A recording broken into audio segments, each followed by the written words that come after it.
Yeah, I think getting used to the lights is one thing. It wasn't the lights. You know what it was? It was just you need to be on it. Yeah. If you're not on it, you should use your train of thought. I think it makes you realize how difficult actually life is, right? If you think about live channels and like live programs, like you cannot afford a slip. So I thought if I come underprepared, it would be better than overprepared. Yeah. But I think it was a bit of a flop. I think you have to kind of have the script ready in your head, so you can just go boom, boom, boom, boom. Assalamu alaikum, my name is Imran. My name is Mabroor. And today we're going to be talking about the misconceptions of Ramadan. Sorry, say that again? Do Muslims stop eating and drinking for 30 days straight? Wow, okay. We fast between sunrise and sunset, and then we eat as much as we want, as much as we can. So I think it is a very clear answer to that this cannot be sustained. All those people are probably watching as well. I mean, they've got obviously health benefits as well for fasting as well, right? So it's not just like it's some draconian thing that's extremely bad for you as well. It's actually funny, a lot of people do fasted cardio these days. Yeah. So they say about 12 hours roughly. Yeah. Dinner to the next meal. Or I think it's like intermittent fasting. That kind of stuff. Yeah. I tried that and clearly it's worked out. It didn't work out, you say? yeah. It's not, obviously it doesn't work out for everyone, right? It's just exactly. You've got to kind of manage what works for you, what systems work for you. And also I think religion in general, like fasting as part of a religious aspect, you got to be able to practice it, right? Yeah, but it's not, fasting isn't just for us, right? Like as in, it wasn't just like Muslims, right? As in the Quran, it says fasting was prescribed to you as it was prescribed to those before you so that you become more righteous. Yeah. So the next one is children are forced to fast during Ramadan. Do you have children? Yes, mine is 4 months old, so I don't think he's going to listen to me anyways. Yeah, mine's 22 months. So yeah, I think this question is a bit draconian, like you say. People think, oh, you've got to force children to fast, but obviously it comes from a maturity of age and when they're ready, and that, at the age of where their maturity, or if they've got exams, then there's certain rules, and obviously there's other issues where if you're ill, it's not compulsory to fast.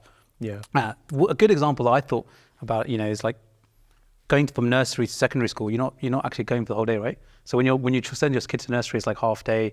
Then slowly you build up. So in spiritual sense as well, it's the same. You can do half fast, and then you go up to like full fast as we do. And obviously, summer times it's longer than winter, isn't it? Yeah, I think our fifth Khalifa of the Ahmadiyya Muslim community, Hazrat Mirza Masroor Ahmad, he gets asked this question very often in children's classes and Q&A sessions with Atfal. And he has said it very, very often that, at the end of the day, once you have reached that age of maturity, you can fast. Yeah. And if you try before that, give it a go, see how it goes. But it should not be a case where you can't fulfill your regular duties as a child, which is going to school and, staying a healthy and happy child. So it is a question of being mature physically and then also spiritually. I think that's really important to understand. Yeah, that makes sense. Why do Muslims pray so much during Ramadan? Isn't fasting enough? That was quite an easy question. Do you want to go? Yeah, sure. So it is called the holy month. So if we're not praying excessively during the holy month, when else shall we do it? So I think it is in the description more or less that if it's called the holy month, it's a prescribed month where we intensify our prayers. And it's actually, growing up myself, I treated fasting almost like an exercise, a tick box exercise. And never really bothered thinking about the spiritual aspect. Yeah. And as I was growing up more and more, I started realizing that, I'm fasting and I'm doing all these, hardcore things and playing football and fasting and but I'm not really intensifying my spiritual side of that. And so then I started realizing, I should learn more surah, more verses of the Quran by heart during the time of Ramadan, because that's where I read naturally a lot more than usual. So I think there is a spiritual element to it that just allows us to have this specific window of 30 days, but then take these new advancements in our spirituality and just take them. Hazrat Umar, who's the second Khalif after the Prophet Muhammad sallallahu alaihi wasallam, during his time, he allowed for this Tarawih prayer for those who wouldn't be able to do these Tahajjud prayers or these night prayers. And again, this was something that was done, and ultimately the real prayer, they say, is Tahajjud, right? Which is the night prayer. And I think there's even a hadith, if I'm not sure, that those who read that night prayer every day during the Ramadan with sincere faith, all their sins are removed. So, a lot of non-Muslims don't understand the concept of what we call tahajjud, right? Waking up in the middle of the night and doing these voluntary prayers. And a friend of mine once challenged me. He said, why would you do that if you are waking up anyways a couple hours later before sunrise? And so I challenged him. I said, you know what? You should try it out yourself. I don't know how you pray, what you pray, but wake up in the middle of the night and you will notice that it's just you and God, and there's no cars, no birds chirping, you don't hear any sounds in the outside world, and you may realize that it's a much more intense experience.